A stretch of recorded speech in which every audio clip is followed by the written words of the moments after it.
పనులు, ఇరిగేషన్ పనులు, పంట కాలువల పనులు సమాంతరంగా జరగడంతో పాటు ఆయా ప్రాంతాల్లో ఏ రకమైనటువంటి పైర్లు వేయాలి, ఏ రకమైన పంటలు వేస్తే రైతులకి మంచి దిగుబడులు, లాభాలు వస్తాయి, ఈ రోజున దేశీయంగా గాని అంతర్జాతీయంగా గాని డిమాండ్ ఉన్నటువంటి పంటలేవి, అందులో మన దగ్గర పెంచగలిగినటువంటి పంటలేవి అనే విషయం మీద వ్యవసాయ శాఖ, ఉద్యానవన శాఖలు కూడా సైమల్టేనియస్ గా పనిచేసి రైతులను సమాయత్తపరిచి నీళ్లు వచ్చే నాటికి పొలాలను కూడా సిద్ధం చేయాల్సినటువంటి అవసరం ఉంది. ఈ రోజున డిపార్ట్మెంట్లన్నీ ఎవరికి వారే యమునా తీరే అని పనిచేయడం వల్ల ఇరిగేషన్ డిపార్ట్మెంట్ ఏం చేస్తుందో అగ్రికల్చర్ డిపార్ట్మెంట్ కి తెలియదు, నీళ్లు ఎప్పుడు వస్తాయో రైతులకు తెలియదు, పొలం ఎప్పుడు సిద్ధం చేసుకోవాలో ప్రజలకు తెలియదు, ఏం పంటలు పండించాలో అనే అవగాహన లేదు. కాబట్టి ఈ పనులన్నిటినీ సమాంతరంగా టేకప్ చేయాల్సినటువంటి అవసరం ఉంది. దీనికి అయ్యే ఖర్చు కూడా భరించరాని ఖర్చు ఏమి కాదు. నేను అన్నట్టు 15-20 వేల కోట్ల రూపాయలు సరిపోతాయి.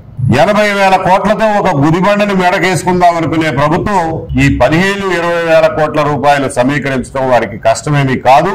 మనకి ఒకప్పుడు ప్రత్యేక ప్యాకేజ్ అన్నారు, వెనుకబడిన ప్రాంతాల అభివృద్ధికి ప్రత్యేక నిధులు అన్నారు, ఈఏపీ ప్రాజెక్టులు అన్నారు.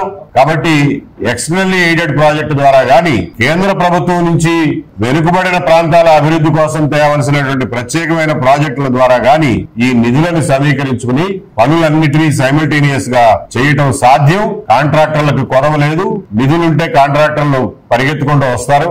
కిందటి సంవత్సరంలో 3600 కోట్లు కేవలం హంద్రీనివా ప్రాజెక్టు మీద ఖర్చు పెట్టామని చెప్పి గవర్నమెంట్ చెప్తోంది. చాలా సంతోషం, అది అభినందించాల్సినటువంటి విషయం.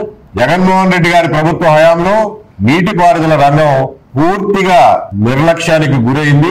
ఏమాత్రం డబ్బు ఖర్చు పెట్టకుండా, పోలవరం పనులు ముందుకు సాగకుండా, హంద్రీనివా గాలేరు నగర్ పనులు ముందుకు సాగకుండా, కాంట్రాక్టర్లకు పనికొచ్చే రాయలసీమ లిఫ్ట్ ఇరిగేషన్ స్కీమ్ లాంటివి వాటిని మాత్రమే టేకప్ చేశారు. దాని ఫలితాలను ఇవాళ అనుభవిస్తున్నాం. రుషికొండ కడితే ఏం అనుభవిస్తున్నామో దాని ఫలితాలు కూడా ఇవాళ అనుభవిస్తున్నాం. కాబట్టి ఈ ప్రభుత్వం హంద్రీనివా ప్రాజెక్టు మీద ఖర్చు పెట్టడం అభినందనీయం.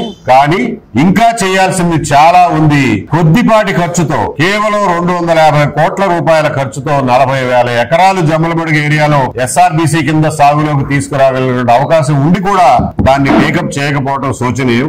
ఇలాంటి మరుగున పడిపోయినటువంటి మిగిలిపోయినటువంటి పనుల్ని ప్రభుత్వం గుర్తించి యుద్ధ ప్రాతిపదిక మీద వాటిని పూర్తి చేస్తే రైతులు బాగుపడతారు, సంపద సృష్టి జరుగుతుంది, జిఎస్డిపి పెరుగుతుంది, రైతుల ఆదాయాలు పెరుగుతాయి, గ్రామాలు కళకళలాడతాయని చెప్పి సూచిస్తున్నాం. అలాగే